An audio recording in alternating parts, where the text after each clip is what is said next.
पत्र, जीवनी लेखन, छायावाद के आधार स्तंभ, कवि चतुष्टय में सर्वश्रेष्ठ कवि सुमित्रानंदन पंत। कवि सुमित्रानंदन पंत। कवि सुमित्रानंदन पंत का जन्म सन 1900 ईस्वी में, मृत्यु सन 1977 ईस्वी में हिमालय पर्वत के सुरम्य प्राकृतिक वातावरण में कौसानी नामक ग्राम में हुआ था। इनका जन्म कौसानी में हुआ था। इन्होंने शिक्षा प्रारंभ में अल्मोड़ा में पाई, फिर काशी से मैट्रिक परीक्षा उत्तीर्ण की और फिर इलाहाबाद में आकर के सेंट्रल म्योर कॉलेज में इंटर में अध्ययन कर रहे थे। तभी गांधी जी के विचारों से प्रभावित हुए और इन्होंने अपना अध्ययन छोड़ दिया और फिर स्वाध्याय से अंग्रेजी, संस्कृत और बांग्ला आदि भाषाओं का अच्छा ज्ञान अर्जन किया और इसके बाद फिर प्रयागराज में रह करके ही काव्य सृजन में लग गए। जीवन परिचय। प्रकृति के अनुपम चितेरे। कवि सुमित्रानंदन पंत का जन्म हिमालय की सुरम्य गोद उत्तराखंड के कौसानी नामक ग्राम में 20 मई सन 1900 ईस्वी को हुआ था। 20 मई सन 1900 ईस्वी। जन्म के कुछ घंटों बाद ही इनकी माता श्री का देहांत हो गया।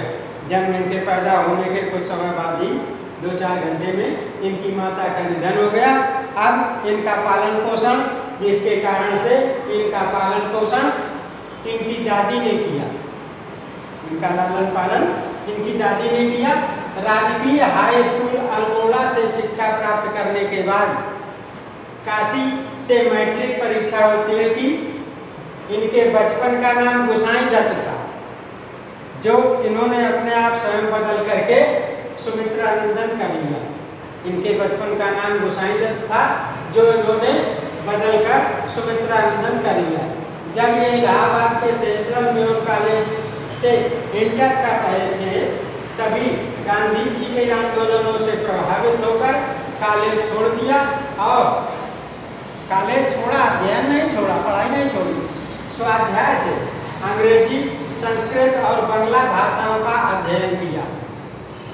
सन 1942 ईस्वी में गांधी जी के द्वारा चलाए गए भारत छोड़ो आंदोलन से प्रभावित होकर इन्होंने लोकायतन सांस्कृतिक पीठ की योजना बनाई।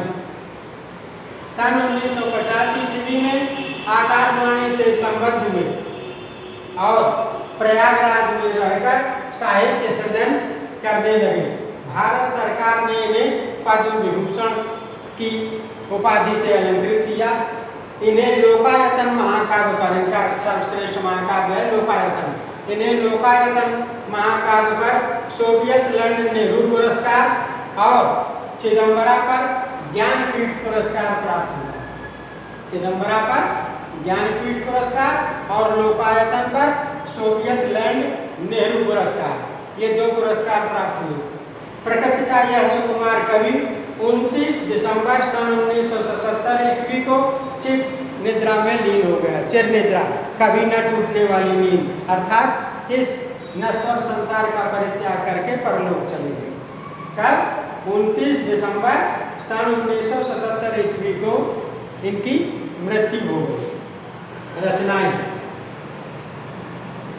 कविवर सुमित्रानंदन पंत जी की प्रमुख रचनाओं का विवरण निम्नलिखित है। इनकी मुख्य रचनाएं ये लिखी है।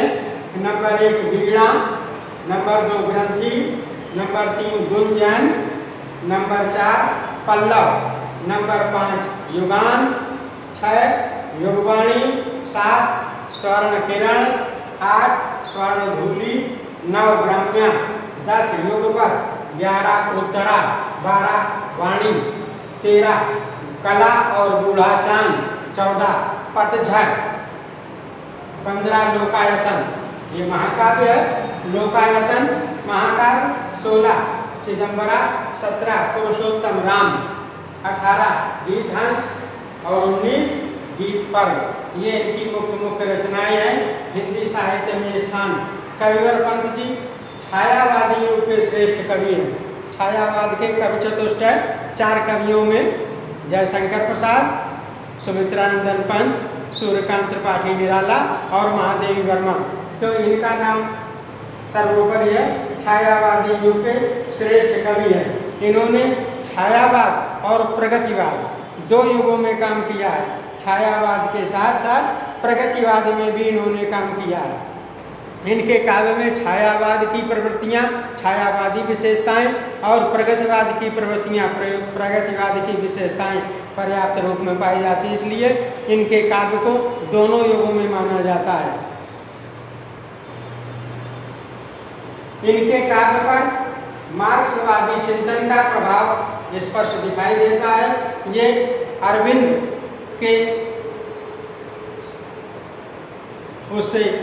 के ज्ञान से, अरविंद के पैटर्न से बहुत प्रभावित थे। तो अरविंद का भी प्रभाव इनकी कविता पर दिखाई देता है। प्रकृति सुंदरी का सुकुमार चित्र अंकित कर आप अमर हो गए, इसलिए इनको प्रकृति का सुकुमार कवि कहा जाता है। तो प्रकृति सुंदरी का सुकुमार चित्र अंकित करके आप साहित्य के क्षेत्र में अमर हो गए।